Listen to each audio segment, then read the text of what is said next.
우리 다 같이 하나님 앞에 기도하시면서 예배의 자리로 나가겠습니다. 기도하겠습니다. 하나님 아버지, 은혜를 감사합니다. 오늘도 하나님의 은혜로 이 아침을 열게 하시며 오늘도 하나님의 축복과 은혜로 시작할 수 있도록 하심을 감사드립니다. 오늘 하나님께서 주시는 그 귀한 축복과 은혜를 기대하며 기도하오니 하나님께서 우리의 기도와 우리의 기도를 응답해 주셔서 좋은 것으로 채워주셔서 오늘 하루가 복된 하루, 은혜의 하루가 될 수 있도록 하나님께서 복의 복을 허락해 주시옵소서. 오늘도 여러 가지 계획이 있고 여러 가지 삶을 살아가는 우리들의 모습 속에 예수 그리스도가 드러나게 하시며 하나님께 영광을 돌려드리는 귀한 오늘 하루의 발걸음이 될 수 있도록 주님께서 도와주시옵시고, 하나님 우리의 발걸음을 붙드시고 인도하셔서 좌로나 우로나 치우치지 아니하며 죄의 길에 서지 아니하도록 주님께서 우리를 붙드시고 인도해 주시옵소서. 우리 가정에 하나님께서 놀라운 역사로 함께하여 주셔서 우리 가정이 은혜와 복을 얻기에 부족함이 없도록 도와주옵시고, 믿음의 가문을 이루는 데 부족함이 없도록 도와주옵시고, 특별히 사랑하는 귀한 자녀들에게 큰 은혜 베풀어 주셔서 오가는 소식이 즐거운 소식만 들릴 수 있도록 하나님께서 도와주시옵시고, 우리 가정에 허락하신 귀한 사업장도 책임져 주셔서 오늘 하루의 모든 안전과 오늘 하루의 모든 계획이 주 안에서 선이 이루어질 수 있도록 주님께서 도와주옵시고, 우리 교회를 주님께서 붙들어 주셔서 우리 교회가 하나님께 영광 돌리는 교회가 되게 하시고, 우리 온 성도가 서로 주고받는 소식이 행복하고 즐거운 소식이 될 수 있도록 하나님께서 도와주시옵소서. 그래서 주님, 우리 교회가 행복한 교회가 되게 하시고 우리 성도들의 가정이 행복한 가정이 되게 하시고 우리 성도 한 사람 한 사람이 주님으로 인하여 행복한 성도, 그리고 행복한 오늘 하루가 되게 도와주시옵소서. 오늘 하루의 모든 삶도 주님께 의탁하옵고 예수님의 이름으로 기도드리옵나이다. 아멘. 찬송가 212장 우리 함께 같이 찬송하겠습니다. 찬송가 212장입니다. 212장 우리 함께 같이 찬송합니다. 겸손히 주를 섬길 때 괴로운 일이 많으나 구주여 내게 힘주사 잘 감당하게 하소서. 인자한 말을 가지고 사람을 감화시키며 갈 길을 잃은 무리를 잘 인도하게 하소서.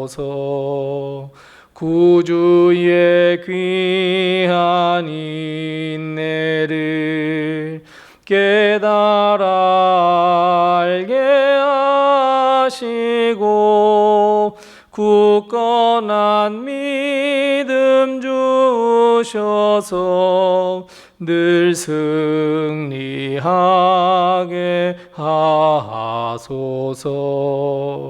장래의 영광 비추사 소망이 되게 하시며 구주와 함께 살면서 참 평강 얻게 하소서. 아멘.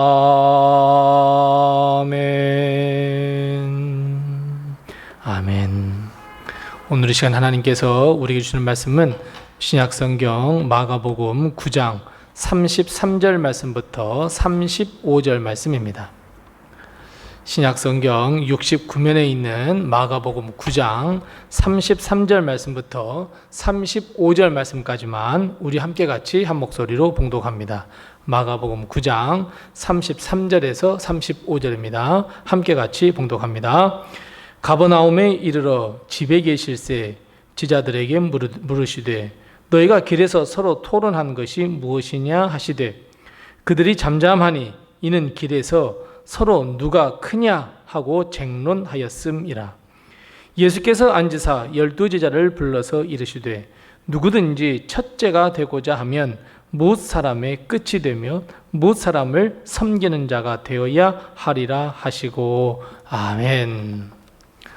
오늘 하루도 하나님의 큰 축복과 은혜가 우리 교회와 성도님들의 가정에 늘 충만하시기 바랍니다. 예수님의 제자들이 오랜만에 열띤 토론을 벌였습니다. 사실 이스라엘의 교육 방법 중에 하나가 바로 토론입니다. 우리나라는 주로 주입식 교육으로 이루어졌다고 한다면 이스라엘은 어려서부터 다른 사람들과 토론하는 것을 통해서 내 스스로 잘못이 무엇이고 내가 고쳐야 할 것은 무엇이고 또 내가 주장해야 할 것은 무엇이고 내가 잘한 것이 무엇이고를 깨달아 알아가는 교육 방법을 사용함으로써 다른 사람과 토론하는 것을 아주 자연스러운 일로 여기고 있습니다. 예수님께서 제자들에게 나는 사람들의 손을 넘겨져 죽임을 당하고 3일 만에 다시 살아날 것이야 라고 두 번째 가르쳐 주셨습니다. 근데 능히 이것을 깨닫지도 못했고 또 두려워서 주님께 뭐라고 물어보지도 못했습니다. 그런데 가만히 보니까 길을 걸어가면서 제자들이 아주 열띤 토론을 벌였습니다. 주님이 아실 만큼 아주 열렬한 토론이었습니다. 그런 제자들을 보시며 주님은 물으셨습니다. 어떤 주제로 토론했느냐라는 질문입니다. 우리가 어제 말씀을 살펴보았듯이 주님은 아무에게도 갈릴리에 오심을 알리지 아니하시고 제자들에게 주님께서 이 땅에 오신 이유를 다시 한번 정확하게 심도 있게 가르쳐 주셨습니다. 그렇다면 여러분, 제자들이 나눈 대화의 내용, 열띤 토론의 주제는 무엇이 되어야 하겠습니까? 맞습니다. 십자가가 주제가 되어야 하고 주님께서 이 땅에 오신 목적에 대해서 이야기를 나눠야 하고 제자들의 믿음이 토론의 주제가 되어야 합니다. 그런데 주님이 무엇을 주제로 토론했느냐라고 하는 질문에는 또 어느 누구도 답을 하지 못합니다. 왜 그랬습니까? 맞습니다. 오늘 본 말씀 34절 말씀에 이렇게 이야기합니다. 제자들이 길에서 오면서 서로 누가 크냐, 누가 큰가 라고 하는 문제로 쟁론했기 때문입니다. 즉 제자들의 토론의 주제는 누가 크냐입니다. 눈에 보듯 뻔합니다. 베드로는 자기 자신이 수지자이고 주님이 자기를 칭찬하셔서 천국 열쇠도 주셨고 내 위에 교회를 세워주신다고 하셨어 라고 내가 큰 자야 라고 주장했을 법합니다. 근데 그 옆에 있는 안드레는 어떻겠습니까? 베드로 형이 베드로가 된 것은 주님께 소개한 바로 나 때문에 그렇지 나는 조용히 뒤에서 일하는 사람이잖아. 그래서 내가 사실은 형 뒤에서 조정할 수 있기에 내가 제일 큰 사람이야 이렇게 이야기했을지 모릅니다. 야고보 요한은 주님이 가장 사랑하시는 형제이니 바로 우리 형제가 우리 형제를 사랑하니 우리가 제일 높다라고 주장했을지 모릅니다. 심지어 예수님을 팔았던 가룟 유다는 이 12제자의 모든 총무의 일, 돈을 맡은 자가 바로 나이기 때문에 내가 그만큼 총명하고 내가 그만큼 모든 일들을 잘 관장하고 있어서 내가 제일 큰 자야 라고 이야기했을지 모릅니다. 제자들은 저마다 자신의 이유를 들어서 자신이 크다고 주장했고 열띤 토론을 펼쳤습니다. 물론 답은 없습니다. 그런데 이 모든 것은 주님이 왕이 되시면 이스라엘의 왕이 되시면 누가 어느 자리에 임용될 것인가 바로 거기에 관심이 쏠렸기 때문이었습니다. 주님이 그렇게 이 땅에 오신 이유를 가르쳐 주셨건만 이 땅에 죽임을 당하여 많은 사람들을 구원해 주셔야 된다라고 말씀하셨건만 제자들은 완전히 주님과 또 다른 생각, 다른 세상에서 살고 있는 것을 우리는 볼 수 있습니다. 결국 주님은 가버나움에 이르러 어느 집에 들어가셨습니다. 그리고 12제자를 모두 부르셨습니다. 그리고 이렇게 말씀합니다. 우리 다 같이 보면 35절 말씀을 같이 한번 읽어보겠습니다. 자, 35절 같이 읽습니다. 예수께서 앉으사 12제자를 불러서 이르시되 누구든지 첫째가 되고자 하면 뭇 사람의 끝이 되며 무엇 사람을 섬기는 자가 되어야 하리라 하시고 아멘. 이 말씀은 어느 누구든지 다 아는 말씀입니다. 첫째가 되고 싶다면, 큰 사람이 되고 싶다면 모든 사람의 끝이 될 줄 알아야 하고 모든 사람을 섬길 줄 아는 섬기는 자, 겸손한 자가 되어야 한다라는 이 주님의 가르침은 우리 모두가 잘 알고 있습니다. 주님은 큰 자, 결국 섬기는 자 되어야 하고 겸손한 자가 되어야 큰 자가 될 수 있다라고 말씀합니다. 여러분, 사실 이 가르침은 세상의 가르침과는 전혀 다릅니다. 세상은 어떻게 가르칩니까? 다른 사람보다 큰 사람이 되기 위해서는 다른 사람을 물리치고 경쟁에서 이기며 밟고 일어서야 한다고 가르쳐주고 있습니다. 다른 사람보다 더 뛰어나야 한다고 가르쳐주고 있습니다. 능력을 겸비해야 한다고 가르쳐주고 있습니다. 더 나아가 세상에서 큰 자가 되어야 반드시 큰 자리에 오를 수 있다고 늘 가르칩니다. 성공이 삶의 기준이 되어버렸고 가진 것이 더 많은 자가 성공의 기준이 되어버렸습니다. 그래서 세상은 섬기는 것 대신에 다른 사람 위에 서서 군림하라라고 가르쳐 줍니다. 결국 이 때문에 이 세상은 극단적 이기주의가 범람했습니다. 다른 사람을 업신여기며 돈이 그 사람의 등급을 결정해 버렸습니다. 물질 만능주의가 세상을 억누르는 결과를 가져왔습니다. 이런 현상은 아주 어린 아이들에게까지 전염이 되고 말았습니다. 왕따를 시킵니다. 여러분, 이것이 우리가 살아가고 있는 매정한 세상입니다.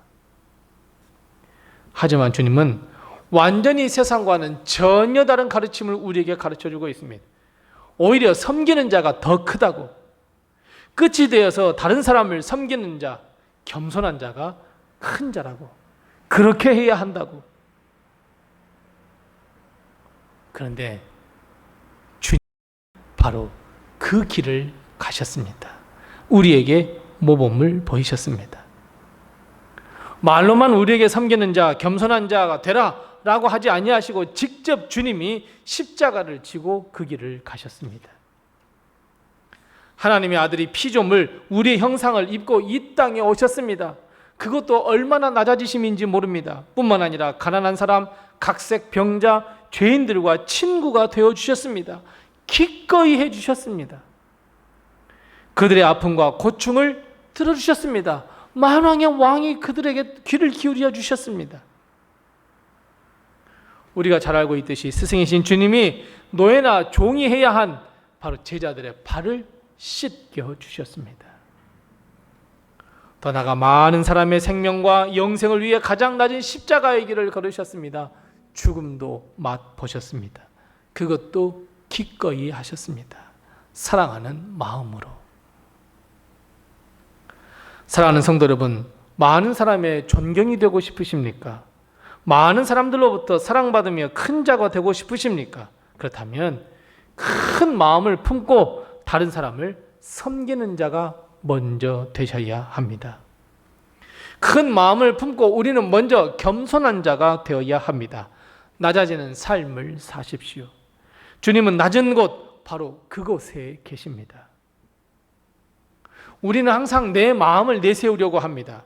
우리는 항상 내가 가지고 있는 것이나 나의 지식, 나의 경험, 나의 권력으로 사람들에게 등급을 나누어서 그 사람은 내가 한번 만만하게 해볼 사람, 아이고 그 사람에게는 고개를 숙여야 할 사람, 그 사람은 나를 따르게 해야 할 사람. 나보다 못한 사람들은 등한히하며 하대하며 스스로를 높이려 듭니다. 하지만 여러분, 주님의 제자라고 한다면, 아니 구원을 받아 영생을 받은 사람이라고 한다면 우리는 더 큰 마음을 품고 다른 사람을 섬기며 내 스스로가 낮아지셔야 합니다. 조금 몰라주면 어떻습니까? 조금 안 알아주면 어떻습니까? 그것이 주님을 따르는 삶이자 오히려 높임받으며 존경받는 큰 자가 되는 비결입니다. 그래서 주님은 우리에게 너 자신을 부인해야 한다고 몇 번이나 말씀하십니다. 너 자신을 부인해야 한다고. 겸손히 십자가를 지고 나를 따라오라고 명령하십니다. 주님이 주님 자신을 부인하지 않았다고 생각해 보십시오. 나는 하나님의 아들이야. 나는 만왕의 왕이야. 근데 너희들이 감히 이럴 수 있어? 그럼 어떻게 되겠습니까? 우리 역시 겸손의 왕이 가신 그 길을 우리는 따라서 걸어가야 합니다.